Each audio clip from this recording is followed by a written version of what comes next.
welcome to Organize Your Life. My name is Gerald Hughes. I'm the founder and director of the Neuro-Linguistic Learning Center. This program is one of several in our at-home do-it-yourself programs series, and the purpose of this program is specifically to assist you in coming up with some solid strategies that are going to add some sense of organization to your life in a way that's going to give you better results in your life. I'm assuming that's the point. We don't need organization for organization's sake. So there's a distinction that it will make between perhaps this and some other programs where, you know, if something doesn't need to be organized, then let's not worry about it. Let's focus on the elements of your life that are going to have a profound effect on your life.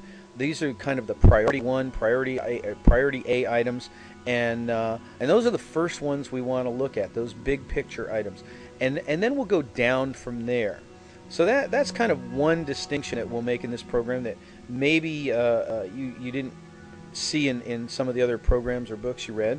The other distinction is, the other difference between this and some other programs is, I'm not going to give you an organizational system. I don't know you. I don't know your lifestyle. I don't know your thought process. So how could I presume to impose a style or a system of organization on you that may be totally inappropriate? I doubt it's going to be anything like my organizational style. So hopefully that's going to be another distinction that's going to bring us one step closer to success. I will presume that you've already tried a number of systems and with little or no results.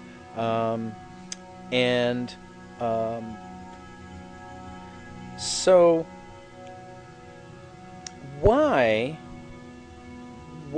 do you think you haven't gotten any results so far, or significant enough results that would have prevented you from coming out and ordering another program online?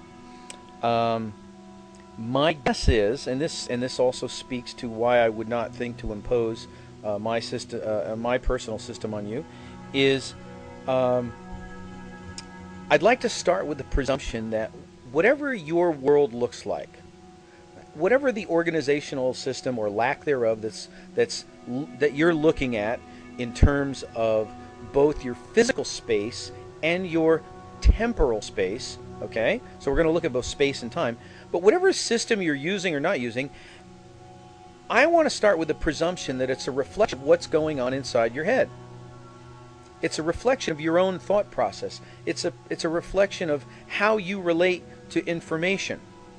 And I think this is a critical distinction, because if you try to change the outside without changing the inside, you're going to create conflict. And perhaps you might think back to some of the other systems you've tried to overlay, thinking that they were a good idea at the time, and noticed that your stress level, instead of decreasing, as you would think with more organization, stress level actually went up. The chaos in your life increased. The results you got were less than rather than greater than, or something in that area. So given this presumption that the insides must match the outsides and vice versa, we want to take a careful look at what's going on inside. We want to start there. We want to do what we can to match your outside world with your inside world, and then possibly change the inside world and allow the outside world to go along with it. And it may be a little bit of that in reverse too. By changing the outside world in a way that's in alignment with your inside thinking, we may facilitate changing the thinking as well. So I hope that's not too esoteric or abstract. Just a couple of simple principles. We're not gonna try to presume what your organizational system should be. You've already tried some systems and experienced some result that was less than desired, and we want to we will operate with the presumption that whatever is going on inside needs to match what's going on outside and vice versa. Okay. So as with most of our programs, this is not a complex program. It's not a whole book. It's designed to be doable so that you will actually do it. We pride ourselves on achieving results with our programs, and the last thing we want to be is another program in a long list of programs that have failed. So success is the intent here. We're going to keep it simple. We're going to keep it short. We want to match your lifestyle, your thinking, and come up with something that is going to be absolutely unique and appropriate to you. Now, what is the first thing? One of the first things we need to do then? Well, we need to give something up. And what we need to give up is the idea that our life should look a certain way, that there should be some sense of organization that corresponds to some picture. We should be this or should be that. It's all nonsense. Okay? We are who we are what we are, we live, and yes, we can change, we can grow, but it is what it is. So the first thing to give up in order to find a successful program is what the program should look like. So I'm gonna start with an empty slate. I would like you to do the same and just erase all shoulds about what your organizational system should look like, what your bathroom should look like, what your kitchen should look like, what your bedroom should look like, what your work schedule or play schedule should look like, what your calendar should look like. Give it all up. Let it go. It's all nonsense. It's not going to do anything far beyond stressing you out and giving you too much to think about when you've already got enough to think about in your life. So step one is to give up the shoulds. Now step two is where we begin to analyze our life. And in order to do that effectively, we need to break it down. We need to break down our lives into two categories, space and time. So everything we're going to do, everything we're going to have, everything that we're going to work with occurs both in space and time. So our organizational system needs to accommodate everything in those two areas or domains. Everything has to have a space and everything has to have a time. Now, one of the key or primary sources of stress in people's lives is the feeling that we do not have enough space or we do not have enough time. Again, what is that? Well, it's a construct. It's an idea. It's a fantasy. It's a should. It's based on a should. So how can you not have enough time? You have the time you have. Now, you may be trying to fit too much into the time you have with the organizational structure that you're using.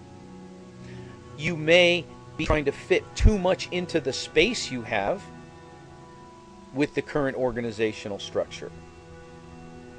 If you work 8 hours a day and you eat and you want to spend time with your kids and you want to play tennis every day and you want to work out every day and you want to play video games for 3 or 4 hours a day and then play the stock market for 2 or 3 hours a day, well, something's got to give. There's not enough hours in the day to get sleep and to be effective at all those activities. So the first two things that we want to do is look at what are we trying to cram into our day or week or month. And as we look at each thing, we're going to make a list. So we're going to make a list of all the activities, the approximate time it takes to do those activities, and whether we have enough time to fit all those activities into the time we have. allowing for sleep and the other bodily functions. We're also going to need to rate these and rank them, probably on a scale of 1 to 10. And 10 being absolutely essential, and 1 being so-so. It would be nice, but I can live without it. So if something is not a 10 or a 9 or an 8, maybe it needs to go. Maybe it needs to be something that happens once a week or once a month instead of every day. So the first thing we want to do is in this exercise is make a complete list of all the activities in time, and including the things that you use, the items, the elements of our life that are attached to those things in time.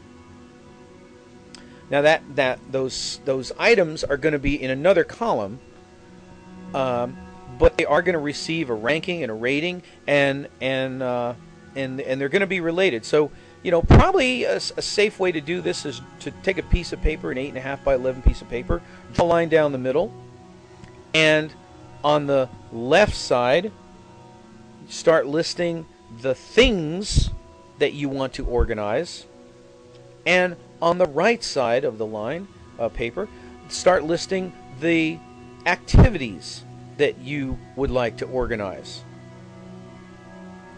And we want to make this list as complete as possible. And next to each item, we're going to give it a rank. We're going to give it a rating. How important is it?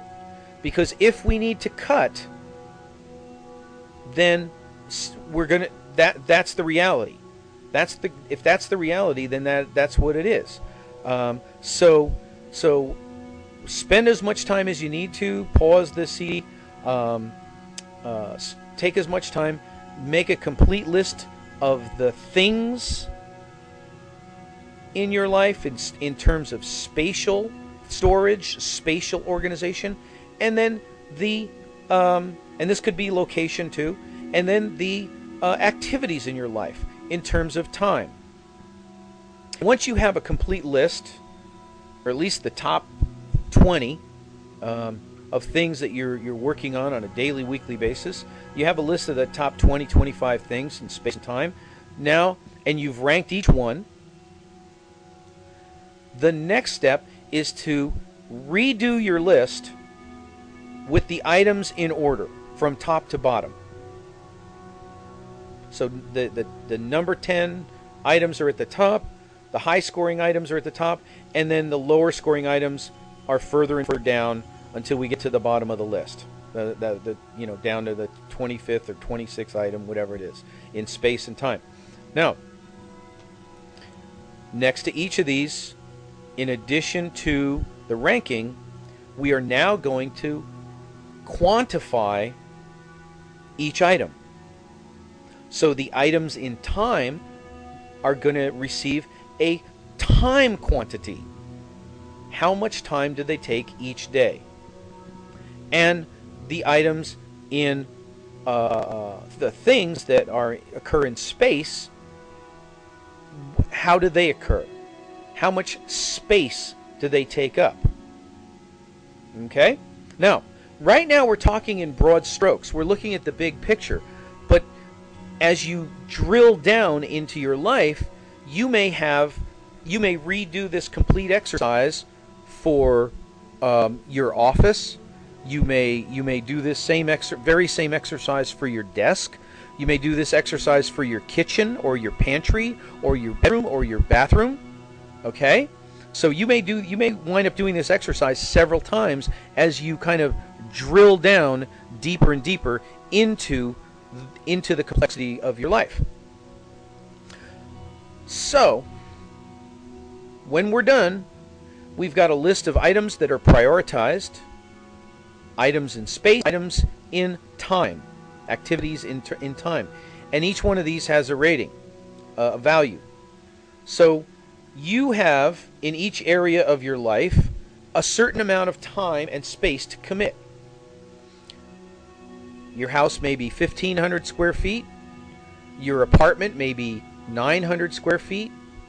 Your estate may be 50,000 square feet, or in our case, 7 acres. But we have a relatively small house, a little over 2,000 square feet for 8 people. So we have to be a little judicious about the space, the items that take up space inside the house. We can be less judicious with the items that can go outside.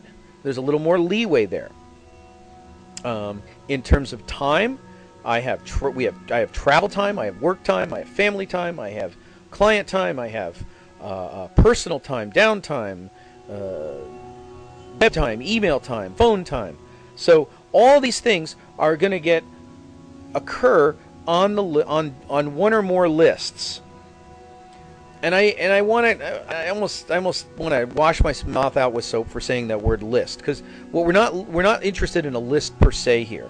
What we're looking for is, as we apply the amount of space and amount of time that these items or activities take up, at some point we're gonna have to draw a line, and everything below that line is going to have to go into some form of storage or waiting or something.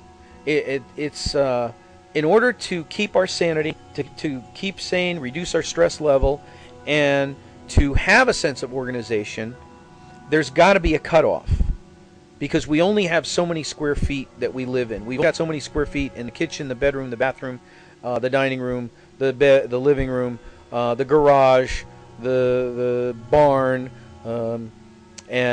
and we've only got so many hours in the day, the week, and the month. So, as we go down into our list, you're going to have to draw a line somewhere, and the items below that line may need to be put off. They may need to go into storage. They may need to, maybe, a good rule of thumb I heard a long time ago is if you haven't used something in 6 months, get rid of it. Sell it, give it away, do something with it. But if you haven't used it in the last month, put it in storage. Get it out of your life. See what happens with it out of your life. I've been amazed at how many things that once I put into storage for 6 months, you know what? I realized I didn't need it at all, and that was one of the tricks I used to declutter my life, was to just take something and put it in storage, and if I didn't need it for the next 6 months, boom, it was gone. Does that mean I get rid of everything? No, not even close. I have my attachments. I have my little pet projects or pet keepsakes. Those things that I may never use, but I'm just not ready to give them up. One of my classics is a blacksmith vise. Okay, I saw this thing on sale at a flea market. It was for a great price. I just had to have a blacksmith vise that went all the way down. It's got the pole that goes all the way down to the floor, and I knew that someday that I was going to be able to do some blacksmithing and welding, and I think that was probably going on 2 years ago, and I've carried it around through 3 or 4 or 5 moves, or at least that, maybe 7 or 8 moves from house to house, and had it in storage, and just one of those things I've never given it up. So take a look at those things. What are the things that you're not willing to give up? What are the things that maybe you could say goodbye to in some fashion? Either items that are taking up space, or activities that are taking up time. And again, we don't want to be violating our values or our needs. So it's really critical to take that ranking seriously. When you rate the importance of each of these items or activities, it's critical that you look inside and evaluate how you're going to feel with or without this item, and be honest and be true. Like I said, the first rule is that the inside must match the outside, and if you're really committed to something for whatever reason, then you're probably not going to be successful at trying to just give it up because it seems like something you should do. Remember that's one thing we absolutely want to stay away from is the shoulds. We want to empower ourselves to achieve better results. We want to give ourselves more successes, more behavioral flexibility, more room to move around in our lives, both in space and time. So the last thing we want to do is violate our ethics, violate our values. So let's presume that we've done a pretty good analysis here. We've been honest with ourselves about how these items and how these activities relate to our values and our goals and our needs. And now we're going to have to interconnect them. We need to look at, our schedule in terms of both space and time together in order to be effective. So you've got the list on the left of items and places and things. You've got on the right, you've got the list of activities with their times and values and everything. And now, how do these two relate to each other? How do you connect the dots? How do you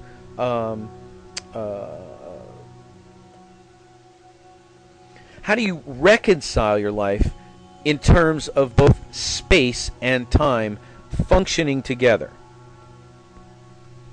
So in this process, you may find yourself drawing a little map, or maps of your different spaces. One map may be everything between everything in your neighborhood and the time you spend at home versus the time you spend at the office versus the time you spend at a friend's house or at the market. A smaller map may be the map of your home or the map of your office and where you spend your time in each place and what items you're utilizing in each place. And finally, a smaller map that may be for your kitchen or for your bathroom or your bedroom.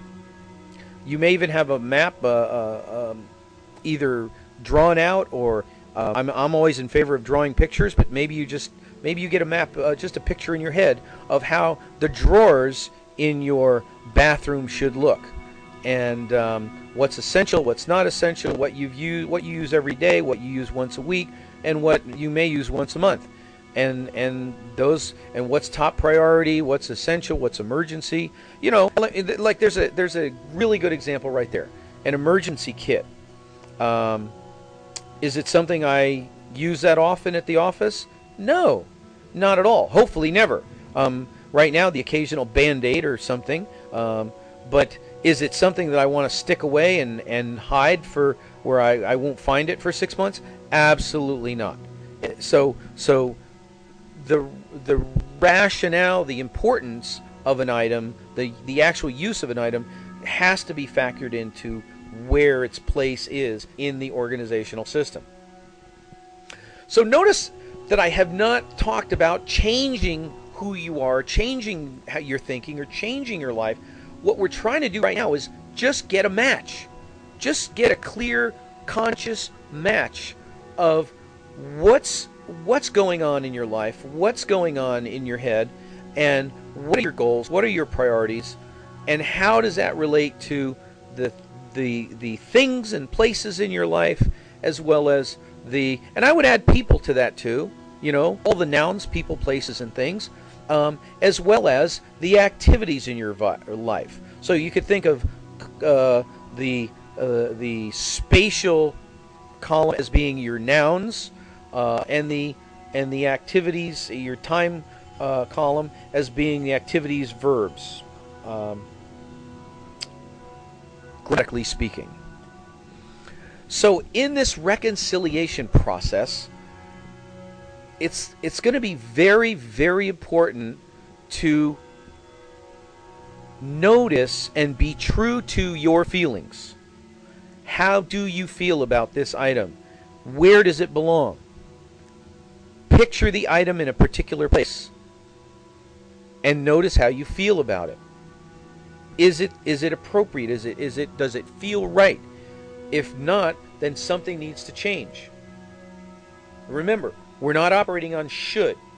We're operating on a level of what is, who we are, where are we right now. That's what we want to deal with first. That's what we want to get up on the table. So with each item in terms of space, check out that item. How does it feel? How true is it for you to put the item in that place and live with it there? Do a little role playing in your mind. And the same thing goes for time, for activities.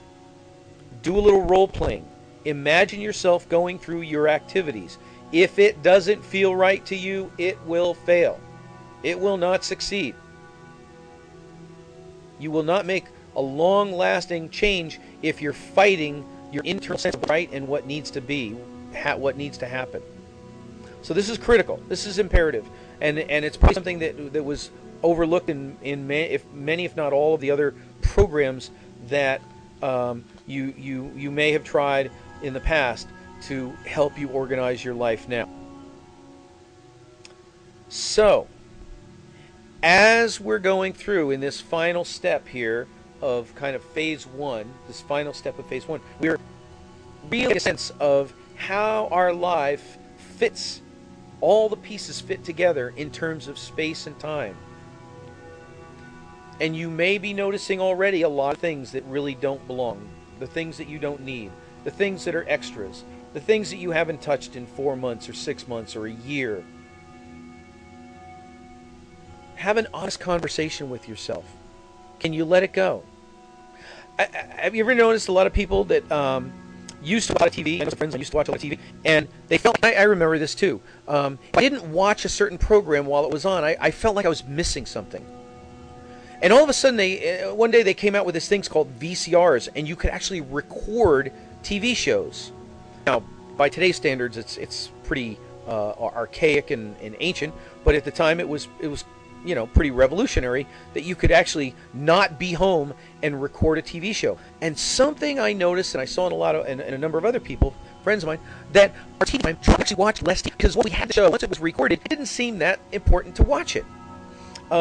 I've noticed friends with TiVo and DVR, whatever they call it, whatever system it is to record a TV show, and then if you want, you can watch it later. But a lot of times, taking that pressure off, knowing that it's there if you want it, all of a sudden there's not that need as much as there was. So, we got a basement or a storage area, a garage or an attic, someplace where we can put some things away. Now, I'm not in favor of being a pack rat, and I don't even have to mention it, because if you're a pack rat, you're a pack rat. If you're not, you're not. Never the twain shall meet. So whatever your natural system is already, you might try taking some of these little extra things, some of the things that fall below the line of the priority list, and just pack them away. Put a date on it, pack away, and if 6 or 8 months goes by and you're just not using it and really not missing it that much, maybe time to let it go. Sentimental value is nice. You know what? Take a picture of it. That old high school jacket that you're never, ever, ever going to wear again, or the prom dress or the bridesmaid dress. You know what? Take a picture of it, put it in the album, and send it off to wherever, donate it or something. Pictures take up a lot less space, and yet still provide that kind of sentimental attachment that we all need. All right, now another point of distinction for different learning styles or different information type people. There are big people. There are big picture people who like to see big picture and work their way to the details, and there are detail people. They tend to starting with the details and working their way out. And this process may be very different for those two groups of people. The big picture people, they may start looking at the year or the month. They may start looking at their day as a whole. They may start looking at their neighborhood and their travel around the state or around the neighborhood. or they may look at their entire house to start with. More detailed people, more analytical people, more specific thinkers, they may start with something as small as the bathroom vanity, or under the bed, or the nightstand, and get that organized. Same principles, same process. We're going to sort them out by space and time, and prioritize them, link them together, cross-reference them, check it out internally with what makes sense with your lifestyle, in reality, and test it out, try it out, and on to the next piece. So that basic process you're probably going to repeat many times over the period of days, weeks, or years, as often as you feel it appropriate. And you may not repeat the entire process. You may tweak it. You may make minor adjustments in specific areas as you go along. That is so. Like I promised, don't feel that too overwhelming, too overloading. It seems it's very doable. It's very practical, and it's going to leave you feeling good about internally and about what you've done and what you've created. And that's absolutely the way it should be. So now we're going to talk about the internal, because we said that the inside matches the outside. The outside world is an absolute reflection of your internal process. So how can we start changing that in a way that's going to give us a better result? Well, one of our courses focuses on goal setting. And without going through the entire goal setting course, a big part of organizing is making sure that the things in your life and the time spent by you are consistent with your goals and your values, and that rankings them with it. This is a process, and it's a process where you really need to be brutally honest with yourself. And it may take place over days, weeks, or even months, and it may change as time goes on.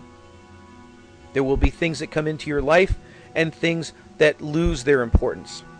So it's imperative that as a process, when we finish up our day, when we go to sleep at night, we have a sense of what was in terms of space, activities, and time, and materials, and maybe what wasn't that important. Maybe notice the things that aren't serving us as much as they used to, or as much as they could, or maybe in comparison to something else. Because everything that's taking up space is pushing out something else that could be in your life. So is there something in your life that's taking up space that could be more appropriately utilized? Are there activities in your life that are taking up time that could be more effectively utilized? So the result of this is that I would like to see you become ruthless with your space and time. And whatever is consistent with your goals and your values, those are the things that will occupy your space and your time. If something is not in alignment with your goals and your values, boy, get ruthless with it. Make room for the things that really matter to you. Get rid of the rest. And the organization with this little exercise of prioritizing the items in space and time, and then matching them and reconciling them with space and time, that's where your system will come from. So essentially what dealt with in this program is the process of creating an organizational system that's going to be unique to us. If you want a book on organizing your closets or your kitchen or your bathroom, there's a million out there. That I don't know that you need another. I don't know that we need another, program or tape or CD like that. This program is about you. It's about you creating an organizational system that's specific to you and will be appropriate to not only your lifestyle, but to the literally to the processes that you use to achieve the results that you want to achieve in your life. And the last step in our program is to take advantage of the unconscious processes that are going on all the time in our brain, and listen to the disc number 2 and allow that to work with you, with your unconscious, to continue this process of organizing your life from the inside out. It would be best to listen to this tape for at least 5 days a week, once a day, 5 days a week, for 4 weeks. Would absolutely take a break after 4 weeks and just put the CD away for another month or so, and then if you'd like, pick it up again as you continue to refine this ongoing process of organizing your life and matching your space and time to your priorities and to your values. Good luck. Have a great journey, and send us your comments and feedback and any questions you might have to Gerald Hughes and the Neurolinguistic Learning Center. Thank you.